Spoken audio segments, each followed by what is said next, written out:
大家好，这一集我会介绍一些可以在家做的小练习。照顾者可以帮助认知障碍的长者完成这些简单的小活动，这些活动能帮助他们熟悉环境，提升信心和自己做事的能力。影片的前半部分会讲现实导向的小技巧，后半部分就会讲怀旧治疗。什么是现实导向活动？它能怎么帮助认知障碍的患者？因为记忆受损，长者经常会健忘或混乱，比如忘了今天是几号，或者分不清哪间是自己的房间。现实导向是一种由美国医生詹姆士·科森在1958年创出来的康复方式，目的是帮助记忆力或认知能力退化的人重新掌握时间、人物和地点的资讯。这些活动能帮助他们和外界保持连结。照顾者可以像职业治疗师一样，在家里放一些大时钟、大日历，还有标示，提醒长者现在是几点，今天是几号，自己身在什么地方。透过这些方法，照顾者可以在适当的时候引导长者看日历、看时钟，或者提醒他吃饭、休息，让他们更有信心，也更能够自己照顾自己。照顾者也可以常常提醒他们自己的名字，他们现在在哪里，刚发生了什么事。平时在家也可以有意识的跟他们互动，例如早安，来吃早餐吧，午安，是时候吃午餐了，晚安，该上床休息了。这些话能帮助他们每天保持一定的节奏，减少因记忆衰退带来的混乱。根据国外研究，这类活动可以帮助认知障碍症患者重新学会掌握周围环境，减少抑郁和焦虑，提升情绪状态。在家里放时钟、日、历标示，然后在对的时间引导他们看时间，安排生活，真的对他们有很大帮助。来，我们换个话题，你知道什么是怀旧治疗吗？你觉得对患者会有帮助吗？怀旧其实就是我们每个人生活中都会出现的一种思绪，生活中的人事物都可能让我们回想起从前的日子，让我们再次感受到过去的喜怒哀乐。对长者来说，怀就是一种很自然的过程，比如回忆起年轻时养家活儿的日子，而中年人也会怀念学生时代的生活。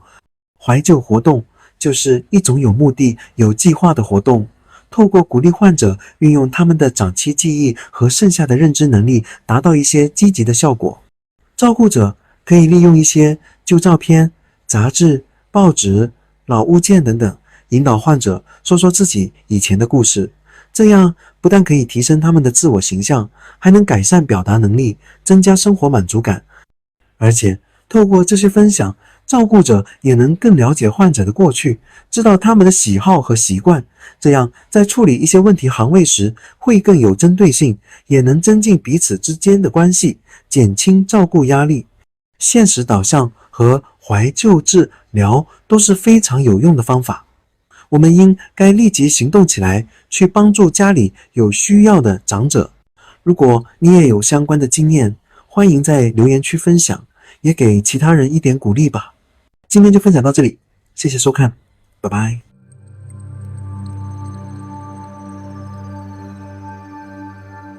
捉隻杯，為你健康。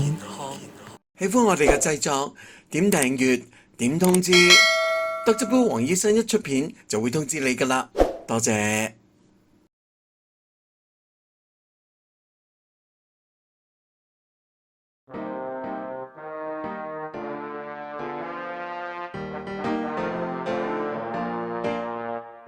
就算獨居，但有節目一堆，沒有藥水，沒腳痛，就有街去。夏季列隊，隊裏美麗不需換我汗水，沒計較，別太濕碎。磅數遞增，盡快鍛鍊身心。萬世巨星，萬世腳步也不震，絕世絕招，絕到把病不侵。狂怒秘訣要不要？送你免費笑一笑。身心這健康，挫折我未放，每次也盛裝出賽。怪地方似個壓力艙，進駐了太空一角。身心這健康，挫折我未放，困惱我一秒踢開。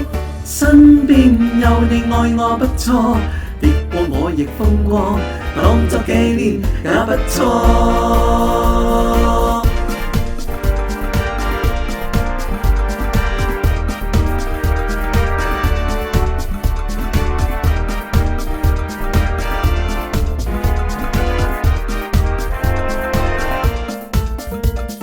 沒有路燈，靜聽百面聲音，習慣夜深漸察覺視野不啱，步履認真動作拒絕分心，別太着急，自會告別這黑暗。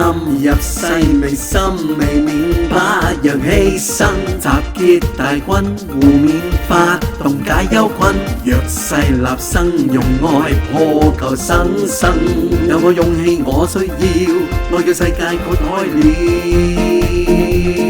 心心這健康，挫折我未放，每次也盛裝出賽。怪地方似個壓力艙，進駐了太空一角。心心這健康，挫折我未放，困惱我一秒踢開。身邊有你愛我不錯，跌過我亦風光，當作紀念也不錯。多得有你愛我一個，跌過我亦風光，當作紀念也不錯。真的也不錯，也不錯。